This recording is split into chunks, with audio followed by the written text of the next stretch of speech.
Good luck.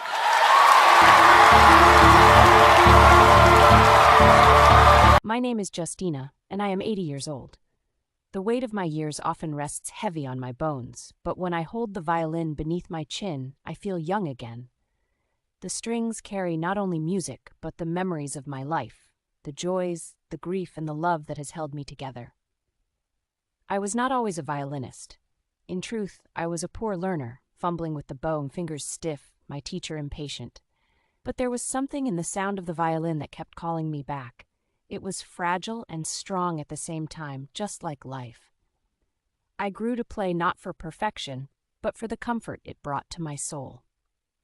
Then came Lillian, my sweet granddaughter, a child with eyes so bright they remind me of dawn breaking through darkness. Her life has not been easy.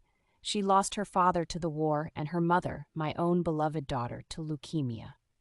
At 8 years old, Lillian has already known grief deeper than many ever do. But God gave her a gift. From the moment she could reach her tiny hands to the keys, she played the keyboard with a touch far beyond her age. I cannot explain it. It is as if the music was placed in her spirit before she was even born. I used to watch her little body swaying, her fingers dancing, creating harmonies I could not dream of at her age. She did not need to be taught the way I did.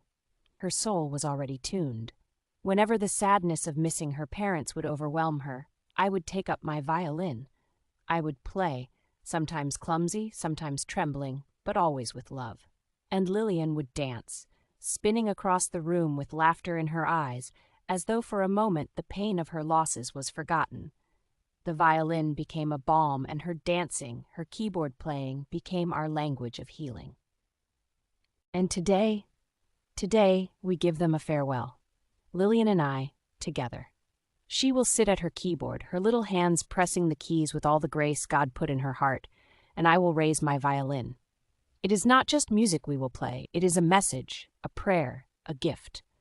To her parents who watch from beyond the veil, to let them know that their daughter is strong, that she is not alone, that the love they left behind has bloomed into something beautiful. When the first note rises, I know my daughter and her husband will hear it, and when Lillian's melody joins mine, I believe they will smile. For though sorrow has walked with us, music has carried us forward. I am Justina, a grandmother, a violinist, and the keeper of my granddaughter's joy. And today our duet is not just music. It is love made sound, farewell made beautiful. Good luck.